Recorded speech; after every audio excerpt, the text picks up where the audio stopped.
Hi guys, I thought I'd show this just because I've only just set up recordings for World of Warships, so I thought I'd give it a go.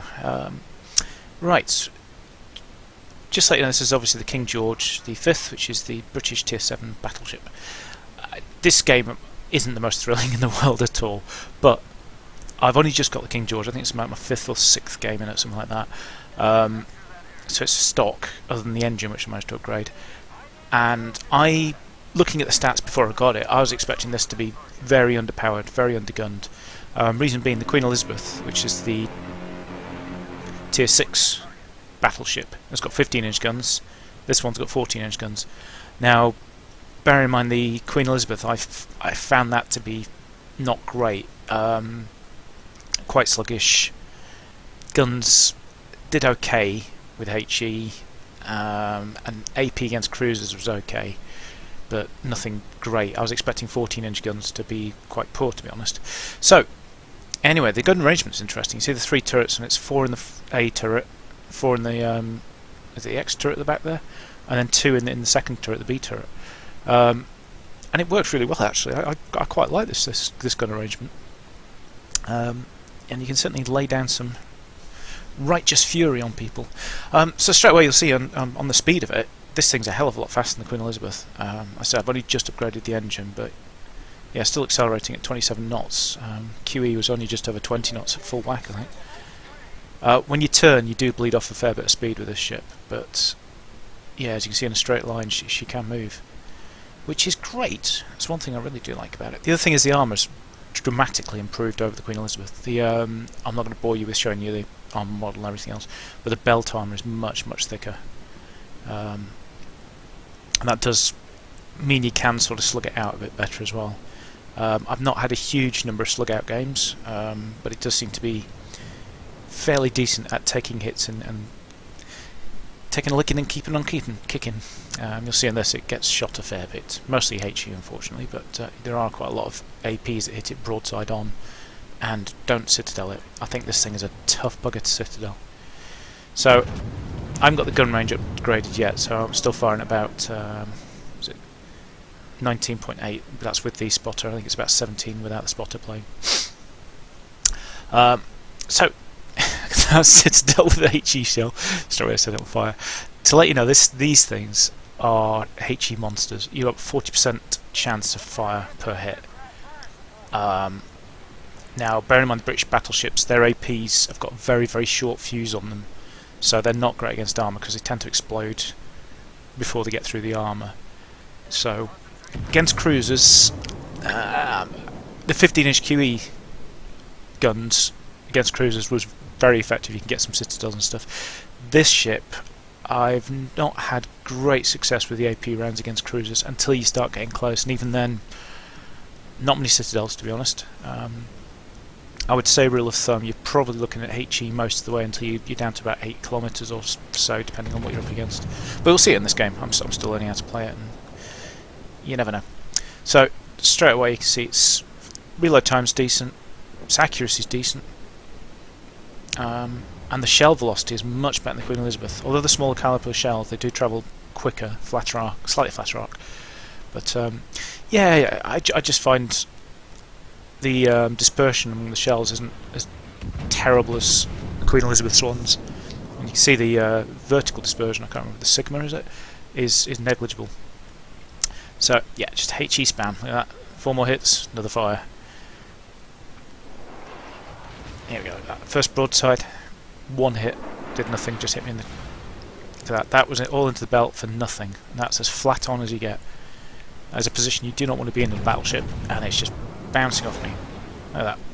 Absolutely nothing. This thing's side armour is very strong against AP. I mean, obviously this is at, you know, very long range, so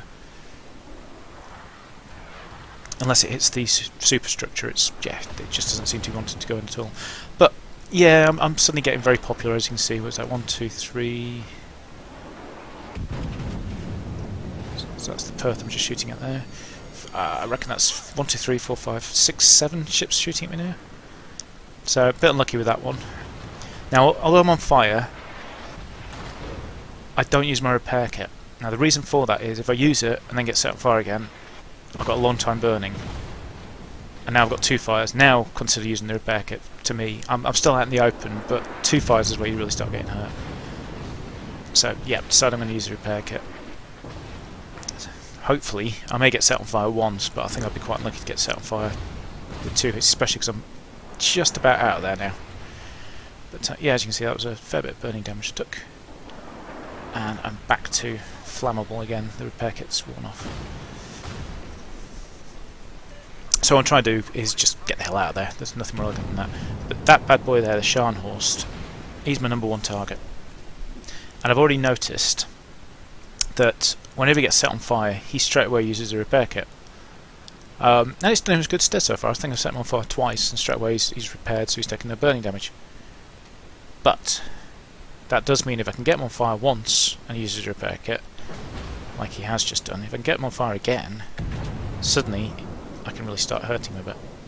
So that's my plan. Get the front gun swung round, run west, while trying to see if I can burn this Scharnhorst. So, there we are. There's a repair kit used.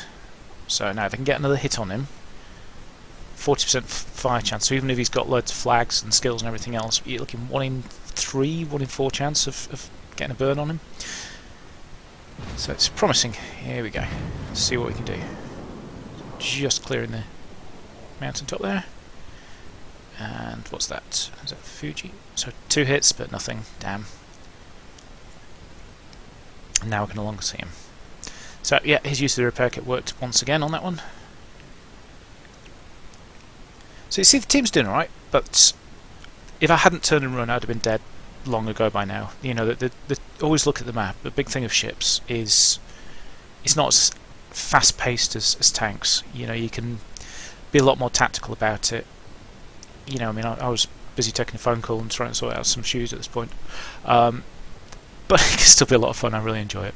But yeah, always be aware of the map. You've always got to keep an eye on that thing. Where are the enemy ships? Where are your friendly ships? And as you can see on that side, we've got 1, 2, 3, 4, 5, 6, 7 ships pushing us, and it's me and a cruiser and a destroyer. Well, no offence to the destroyer, but they don't really count. They're kind of independent actors, and the cruiser's not going to survive long against all that firepower. So there's our Scharnhorst again. Let's see what we can do against him. Now we've got the full broadside range on him, and you see how he's still firing AP at me, as is the Emerald. Well, the Emerald's got no chance. There we go. There's 2 fires on him. It's good. You see my damage counter isn't ticking though. That means his repair kit was on cooldown. It's come off cooldown and he's used it.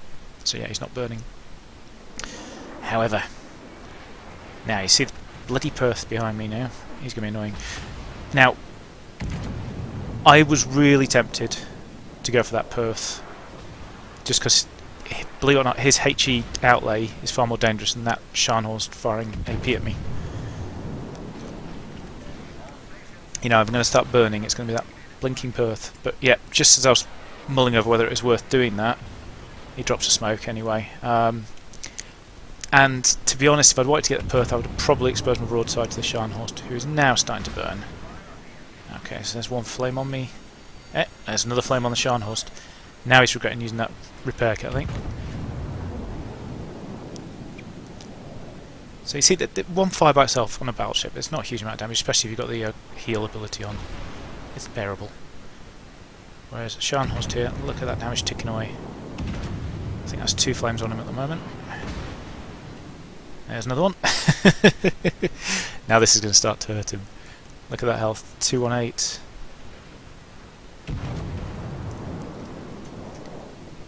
$55,000.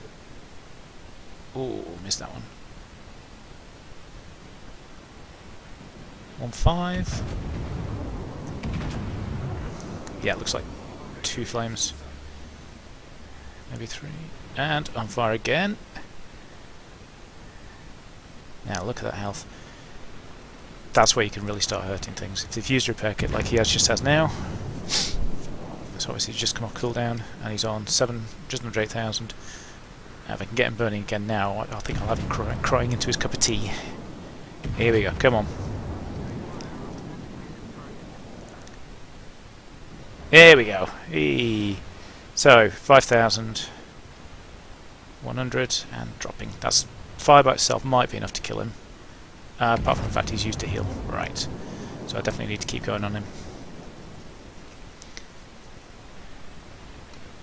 So yeah, he's up to 6,000. Yeah, the heal's definitely going to keep him alive from just the one fire. Ooh. Yep, somebody else has set him on fire as well. That looks like 3 fires. He's not going to survive that. And there he goes. And I was hoping I'd get him on the tick of the fire, but yeah, the cruiser that's just north of me. So we've now got this blinking Perth, who has been very annoying.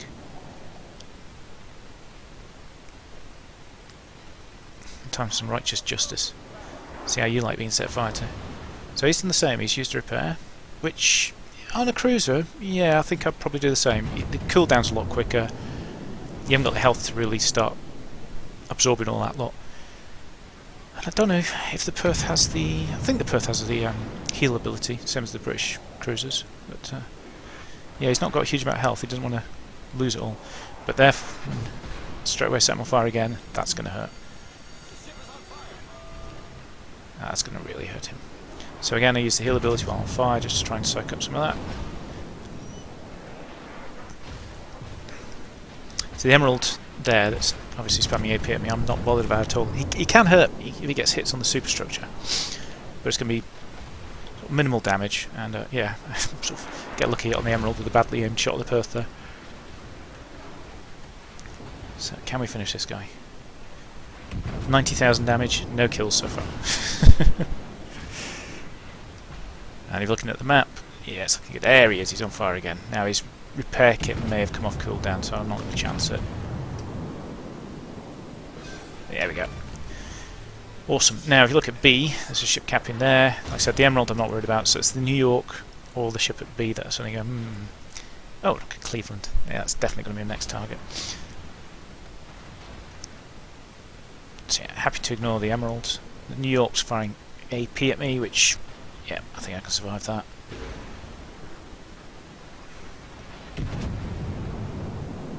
And they're down to just 4 ships. Now I've switched to AP here,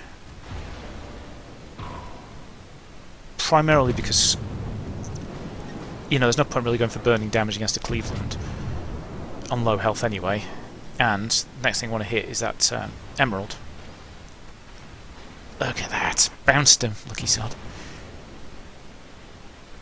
Now this is weird, this bit here, this surprised me. So, got him now, surely. So I'm already starting to swing to the port, and suddenly he disappears. And I still don't kill him over penetrated. If you over-penetrate, you're basically doing 1/10 of your actual total AP damage. So for these shells... the maximum damage doesn't tell me.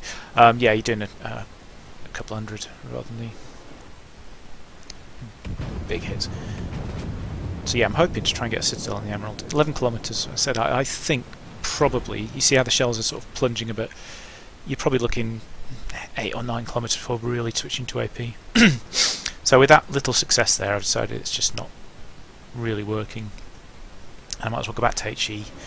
If that New York carries on being a problem, I've then got HE loaded to try and deal with him. But at the moment, I just fancy the kill of this Emerald. And looking at the scores, you can see we're 50 points away from seeing this one out. That's a nice big hit. 3 incapacitations and set him on fire. Unfortunately, that was the first critical I've really done to him, so he will have used his repair kit on that. 969 on the score, nearly there.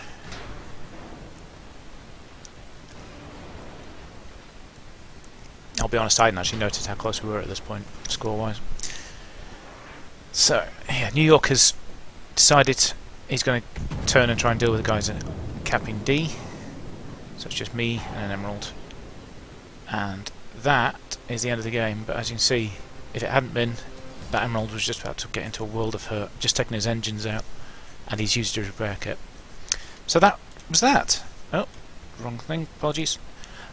And, yep. So these are the final stats, 105,000 damage. Like I say, it's not a spectacular game by any means. Well, there's missions, which is nice. and I think that's Dreadnought. I think that's just for taking loads of damage, more than your health. So yeah, if I hadn't used the heal ability, I'd have been dead. And yeah, there we have 1,676. And as you can see, the Scharnhorst was my biggie. But yeah, armor piercing, 24 shells fired, 5 hits, 7,298. So the damage is okay. Bear in mind, those were all at cruisers. But when you look at the HE, I was doing over 1,000 damage a shot. And yeah, fires, 17 fires out of 56 hits, 33,000 damage. That's really the big thing with the George, is it is a burning monster.